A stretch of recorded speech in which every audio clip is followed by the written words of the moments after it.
tao, the more na hinihigpitan mo, the more na gustong kumawala, 'di ba? Bigyan mo ng freedom. Bigyan mo ng freedom para hindi niya maramdaman na nasasakal sila. Trust lang. Yun ang importante. Trust your partner. Trust your guts din. Na-realize ko na, babae po tayo. No? Tayo dapat ang hinahabol. Charis. Ang hirap tanggapin. Talagang iuuntog mo yung sarili mo sa pader. Hanggang ma-realize mo na, wala na talaga. So, gagawin mo lahat hanggang mauntog ka sa pader. Minsan literal. Alam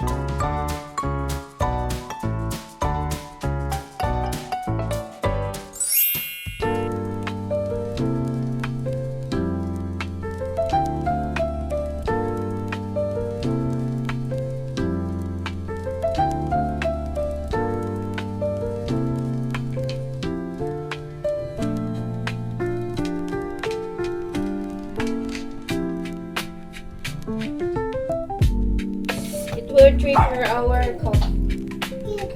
Yeah. So, kami lang ni Aliyah. Time check, 8:20. 8:35. Kami lang ni Aliyah tsaka ni Lady. Kasi si Daddy, hinayaan ko siyang meron silang social night sa, football club nila noon. Iba na yung football club ni Andy ngayon eh. So, kasama niyo yung mga friends niya. So, hinayaan ko lang siyang pumunta para, magkaroon naman siya ng social life. At saka, para makapag-unwind din siya. Hindi lang puro bahay, sa bahay, trabaho, kami ang inaatupag niya. Minsan ang husband, kailangan din nila ng time away from us, 'di ba? Hindi dapat tayo yung nagdadamot para sa kanila or pinagdadamot natin sa kanila yung time na i-spend nila sa iba na like, for example, their hobbies or yung friends nila. Kasi minsan yung tao, the more na hinihigpitan mo, the more na gustong kumawala, 'di ba? So, yun yung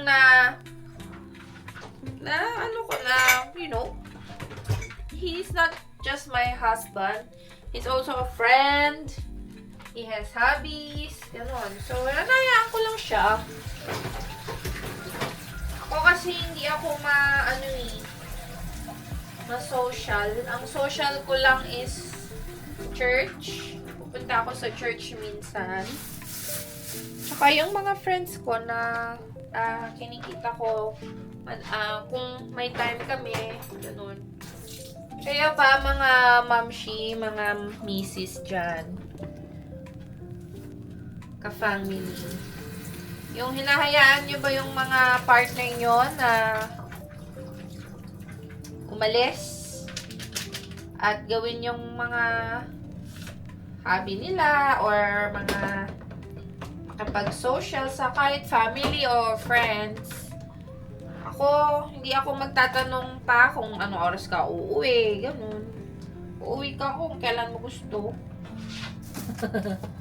Magtatagal ka doon, fine. Kasi minsan, ayaw mo naman silang hinayaan mo nga silang lumabas, tapos sasabihin mo, uuwi ka after 1 hour, Parang, naman yun, di ba? Gawin kaya sa'yo yun. So, parang, bigyan mo ng freedom. Bigyan mo ng freedom para hindi niya maramdaman na nasasakal sila. Kasi alam mo, ang tao, kahit anong gawin mo, di ba? Kung gustong yan kung gustong magloko yan, kahit ikandado mo yan sa bahay, gagawa yan ng paraan. Hindi mo yan mapipigilan kung gustong magloko o kung, alam mo yun, may gustong gawin na hindi kaaya-aya. Nasa sa kanila na yun. Alam mo yun. Trust lang. Yun ang importante. Trust your partner. Trust your guts din. Natutunan ko through the years. Charis. To be honest, guys, sasabihin ko sa inyo, dalawa lang ang naging boyfriend ko na totoo. Yung, kumbaga, official. Ba? Dalawa. Na tumagal. So, una, boyfriend ko siya since 4th year high school. Tapos, nagtagal kami ng almost 5 years. So, bago ako magkaroon ng work, yun, naghiwalay na kami. Which is, it happens. At saka, yung mga bagay na yon nangyari is, natuto tayo. At saka, may reason kung bakit hindi nag-workout. Ay, nako, ayan na si Lady. At saka yun yung mga bagay na nag-mold sa atin kung sino tayo ngayon. Diba? So, and then after nung una ko, matagal akong hindi nag-boyfriend. Mga 6 years bago si Andy. So, dalawa ang aking naging boyfriend for the last years na obviously na adult ako. And then when I met Andy, na siya, he's older than me. Ng 7 years si Andy. Yun yung age gap namin. 7 years. So, siya, marami na din siyang natutunan sa buhay, sa past, 'di ba? And then, I think, that time na na-meet ko siya, he was on the place na gusto rin niyang makahanap ng tao na gusto ding mag-settle down na magkaroon ng peaceful life ba?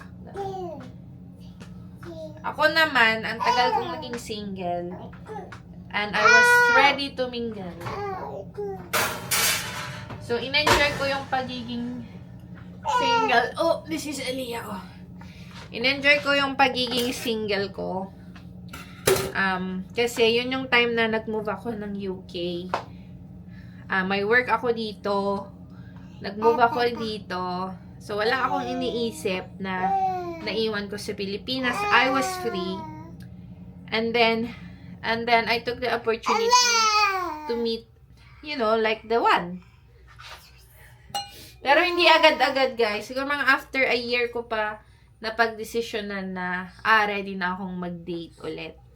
Kasi, I acknowledge the fact that I wasn't great at that time. Hindi ako okay. And then, I had to find myself. I was growing. I was learning. And then, sabi ko, wow, this is the opportunity for me to explore what's outside of my comfort zone, outside of my box. So, sabi ko, I'm gonna go and find the things that is meant for me. So, nung na-acknowledge ko na yon yung fact na, okay, eto na. Nung na-acknowledge ko na yung fact na, na ako, ready na akong, alam mo yon, move on na ako ba, kumbaga. Nai-step ko na yung mga paa ko forward. And, yun na yung time na ano ang gagawin ko next. So, doon na pumasok yung quarter life crisis na saan ako pupunta. ano ang gagawin ko sa buhay ko at saan ako pupunta. Yun no, yung sumunod na question. Nung na-realize ko na hindi na ako babalik sa dati. At saka gusto ko na ng peace. Gusto ko ng respect. Gusto ko na, ayoko na yung, ako yung nagbibigay, ako yung naghahabol. Alam mo yun. Kasi, na-realize ko na, aba, babae po tayo, no? Tayo dapat ang hinahabol. Charis. Siyempre kasi, alam nyo, kung special naman talaga ang person, gagawin mo naman ang lahat, di ba? Para mag-work. Pero kung talagang ayaw na ng tao, talagang mahirap yung intindihin, ang hirap tanggapin, talagang iuuntog mo yung sarili mo sa pader. Hanggang ma-realize mo na, wala na talaga. So, gagawin mo lahat hanggang mauntog ka sa pader. Minsan literal. Alam mo yon, yung iuuntog mo yung ulo mong ganun sa pader kasi yung sakit-sakit na, ganun. Tsaka, tama na, pero gusto mo pa rin, para ka ng tanga. So, yung mga yun, alam nyo, okay na napagdaanan ko yun. So, mabuti at napagdaanan ko yung mga yun noong kabataan ko kasi at least alam ko yung pakiramdam. Tsaka sabi ko next time, alam ko na yung mga titignan ko sa lalaki, alam ko na yung red flag at tsaka alam ko na yung gusto ko sa isang lalaki. Hindi lang ako yung dahil mahal na mahal mo siya yun na yun, magpapakatanga ka na. Hindi.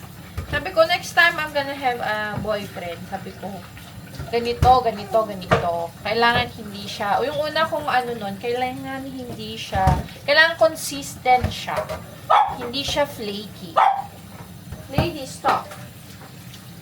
So, alam niyo si Andy, siya yung pinaka-consistent na tao na nakakilala ko. Consistent talaga.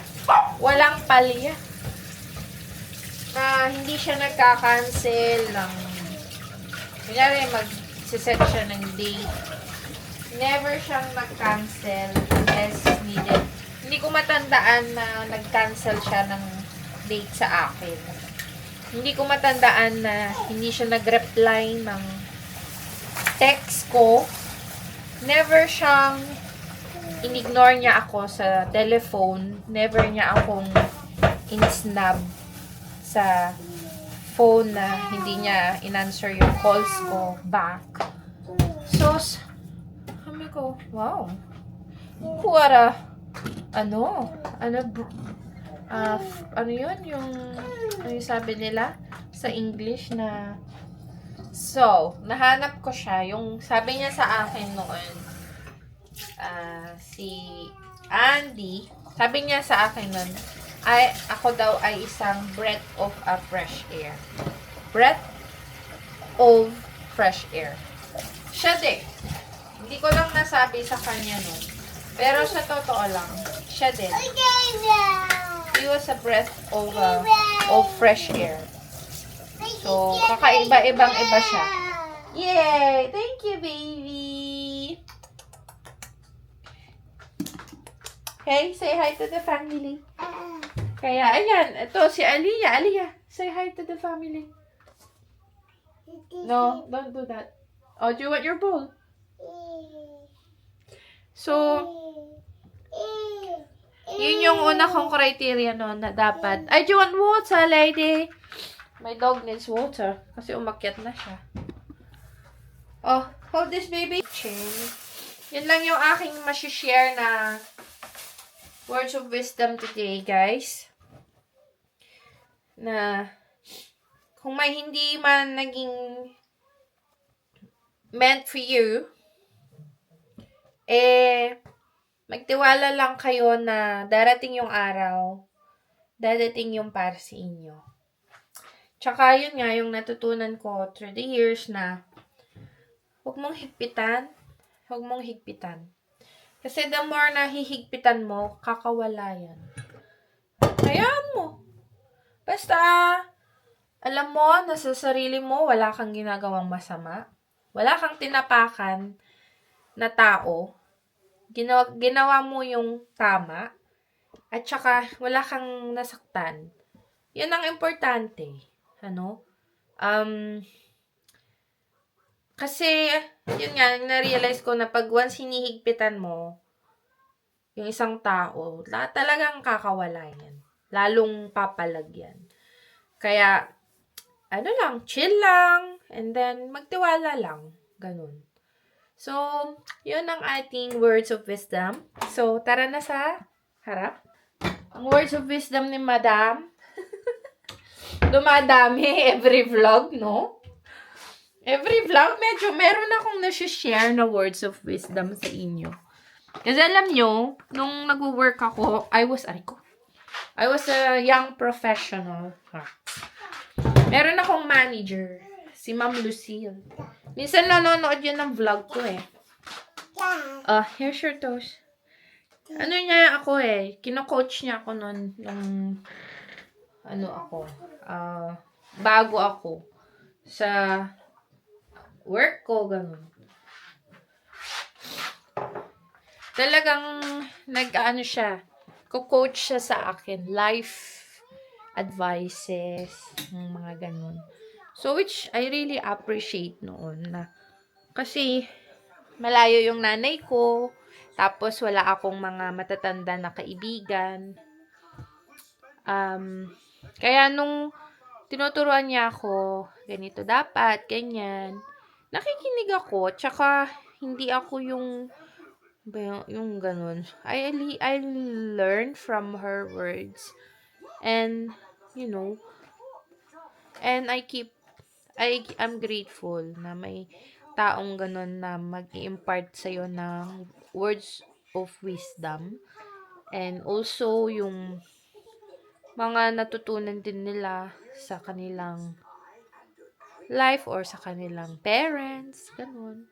I-share nila, which na-appreciate ko yun. Alam nyo. Time check! 9:30. Super late na for Elia. Pero kasi 'di ba, nag-nap kami hanggang 6:30 kanina.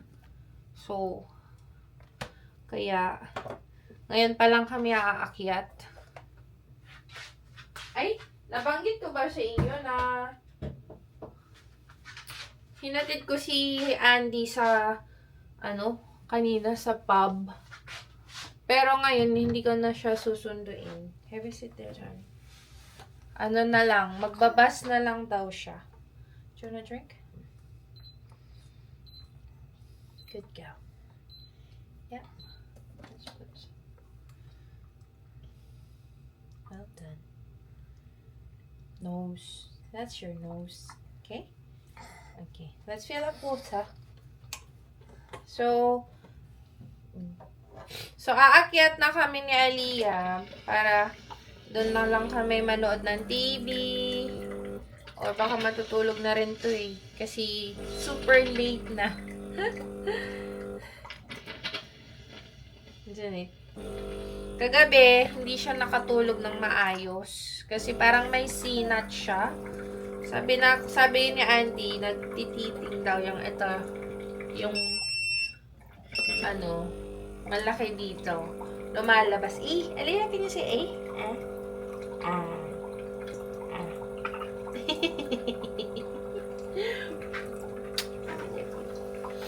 By the way, inuubo pala kami na naman. Last, don't eat that. Last weekend, nag-start akong magsipon, ubo, sore throat. My God. Hanggang kaninang umaga talaga yung phlegm lumalabas. Ngayon lang napansin ko na hindi ko na kailangan ng paracetamol, ganun. So, medyo umu-okay na. Don't bite that, anak. Ay, binite na niya. Ayun na. Here, darling. Water. Wow, we have the same water bottle. Show the guys. Look, Oh. Water is good, isn't it? So, dapat meron laging water, you say. Very nice. Okay? Alright, shall we go? Let's take the guys upstairs. How about Lady? Do you think she needs she deserves a treat? Yeah? I think she deserves some Dentax, isn't she? Even though she's too barky. Tara, bigyan natin si Ate Lady ng Dentax. Wala pala siyang Dentax. Ito na lang ibigay natin. Yung treat niya. You're gonna wait for Daddy here. Yeah? Mag-wait na lang siya kay Daddy dito sa baba. Oh, here, baby. You come upstairs if you want, okay? Oh, ayan. Yan lang naman ang kaligayahan ni Lady. Ay, yung treat niya. Okay? Let's go? Oh, Mommy, take it. Oh, come on, let's go. Shall we take the guys? Upstairs. Yeah. Oh, only this. Peppa. Oh, Peppa. That's Peppa. See? Who else are here? Laugh. Hooray. Yan. Anyway, tara guys. Kanila. Oh, sige. Magbabay ka na.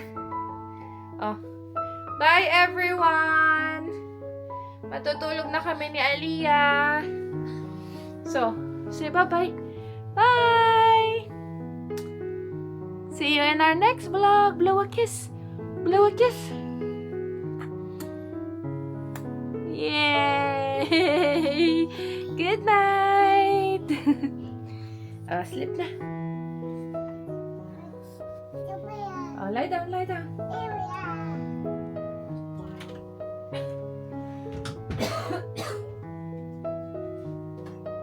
Here you go, Belle. Bedroom lights 10%.